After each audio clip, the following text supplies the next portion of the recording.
Hey, French and Intermediate families.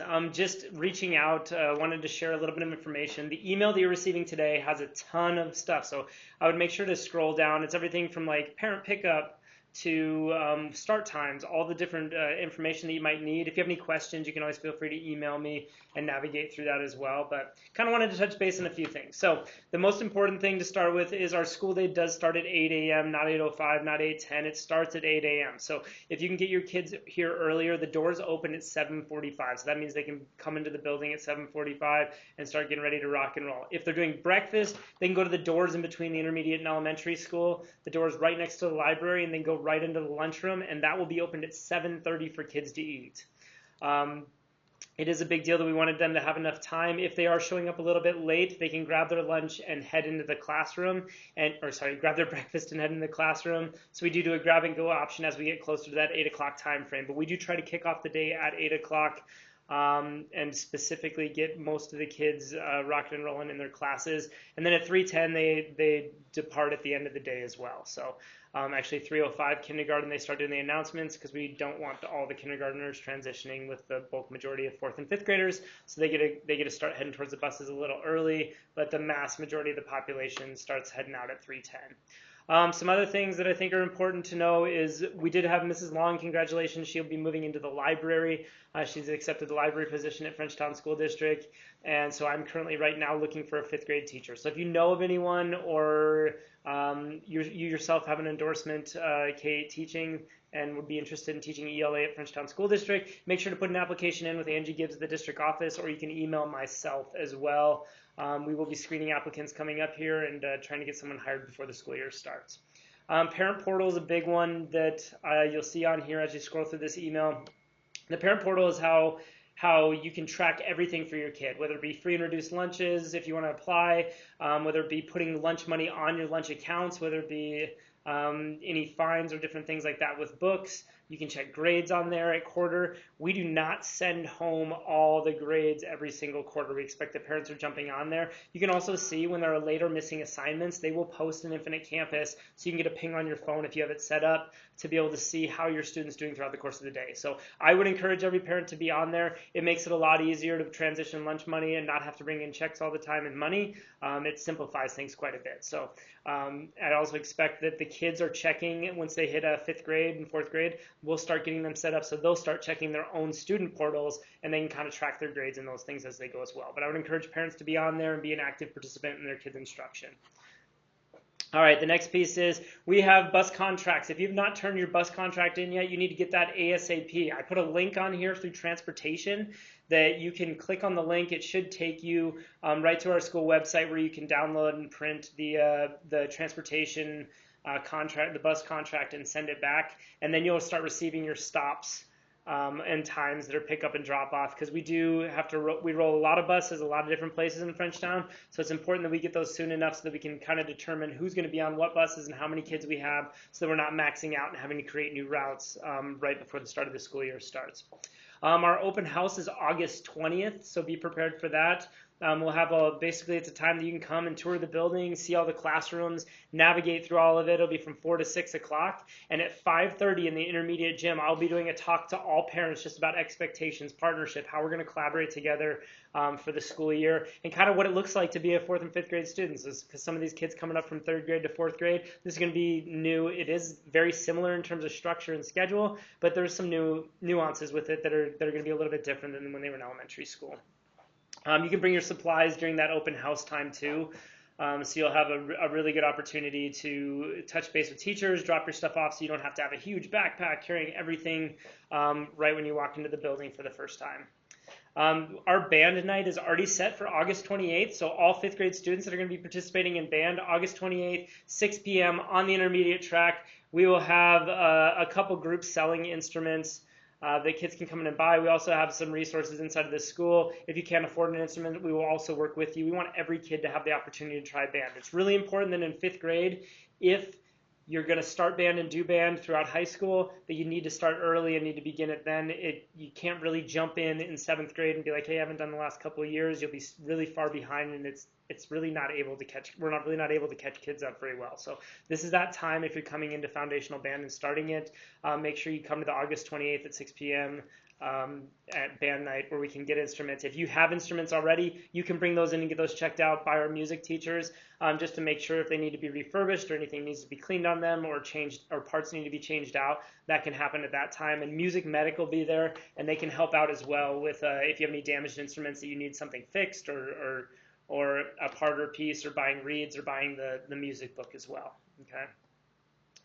Intermediate, we have a lot of teachers that use Google Classroom. They do post a lot of things on there. Fifth grade will post every single day on Google Classroom, so you will see assignments.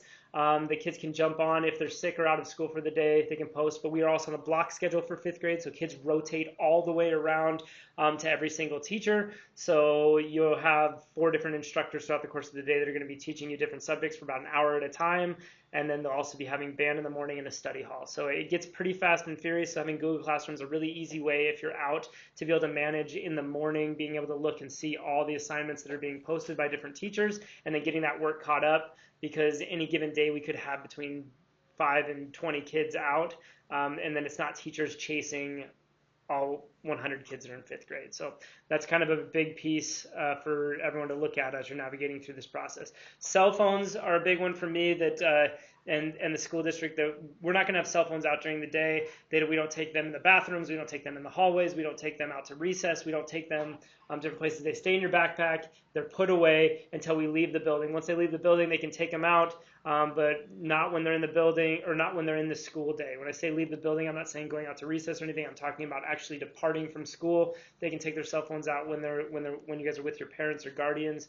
But during the school day, we don't have cell phones. If I take it the first time, or a teacher takes it in the hallway, it comes to me. I will allow the student to pick it up at the end of the day. The second time it gets taken, I'll call a parent and they'll have to come pick it up. So that's kind of how it works. And I'm just going to encourage that then they don't bring their cell phone anymore. If we have 2 times that we have to take it away because they're using it during the school day. There's an office phone up here that kids can come call at any time. If they need to communicate with parents, they can come up and call. You guys can call the office, and we can call a student down to have them call you if need be. But it just limits in some of the stuff that we have with cell phones and all the different apps and things that happen. We'd like to, as smooth as possible, not have phones out all the time. Every kid has a computer that they get to transition with and use, so they do have online access and things like that. They shouldn't need their cell phone to get online and do those things. Okay. Students wearing hats and hoods. In the lunchroom, we don't wear hats at all. At the table, those are going to be off. That's just a rule that I've carried and kind of brought with me from school to school that I've been at, and also we practice that here in the 4th and 5th grade. So when kids come in, they take their hat off at the table. We sit down, we eat. Then when they depart, when they're at recess, they can wear a hat. But in the building, we're not wearing hats or hoods. We like to be able to see the kids' eyes, see them be engaged, and sometimes brims and bills kind of block some of that. So it's just an important piece to kind of touch base right now and share that information, so that when we come into the school year, it's not a question whether we're wearing hats and hoods throughout the course of the day.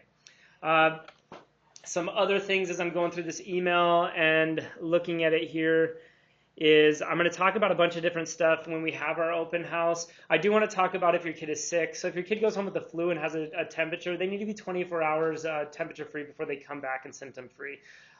We do have the flu go through from time to time. When it goes through, a lot of kids can get sick because we're in close proximity and all those different things, and sneezing and touching desks and all of that. So just the best that we can do, that if your kid's not feeling well or feeling sick, just give them a day, give them 2 days to get better, and then bring them back in. We want to keep everyone healthy and consistently going to school here as much as possible. If you have any vacations or trips coming up, it's really important that you communicate with us. So if you are going to be gone for a week, week and a half, please give us a week and a half heads up to get all the things together that your child might need to be able to get their work done while they're gone. If you ask for it the day before or 2 days before, it's really hard for teachers to collect all that information along with instruction that they're doing inside the classroom. So give us an ample amount of time to be able to communicate some of those things with your child before they depart for their trip, so that we can get them set up to be successful, so that we get all the homework back in a consistent pace so they can stay paced with their peers. The next piece is we are looking for volunteers this year, and I sent out a link this morning to parents, but I'm also sending out a link on here that you can jump on, and I put a little video with it as well. But the piece that I'm looking for is if parents want to come and help out in the morning. We're just looking from 7:30 to 8 o'clock, so a half an hour in the morning to greet kids, We want to continue to push safety and security of our school. I think that parent collaboration is a big piece of that, and it's really nice to have parents out here that are willing to help and support and help kids transition. And you'll get a fantastic. I have yellow vest right here. You'll get a fantastic yellow vest. We'll also set you up with. It's a great opportunity to set you up that you can get a donation receipt, and I'll work with the district office to get you those. So the time that you spend here, we'll make that comparable as a donation for $14.11 an hour is basically what we look at. So I'll have a time piece that you guys will fill out, and then at the end of the course of months that you sign up for, we'll send you that receipt, and then you can use that for your taxes as well, and we'll get the tax ID number and everything to you. So it's a great opportunity to get involved in the school, get to know the kids, support our kids in our community, and really make our front very visible with lots of yellow vests and support and people here that we love and support kids. So. And then the drop-off pickup loop, I'm actually not going to talk completely about this. There's a bunch of write-up in the paragraph. I am going to do an individual video here in about a week that's going to go into how that should look. The biggest thing is once you get in a lane, stay in a lane, pull all the way forward is really important.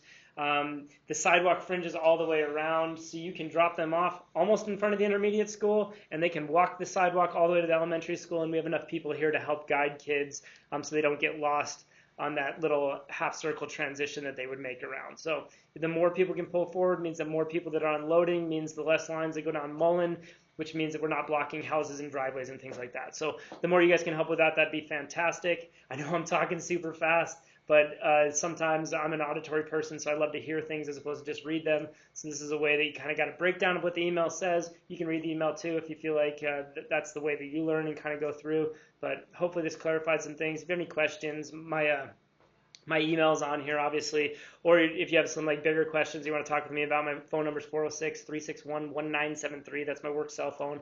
I have that with me most of the time, and I'll try to communicate back with you as soon as possible. All right, have a fantastic rest of your summer. I'll see you in a couple weeks, and really looking forward to the school year kicking off.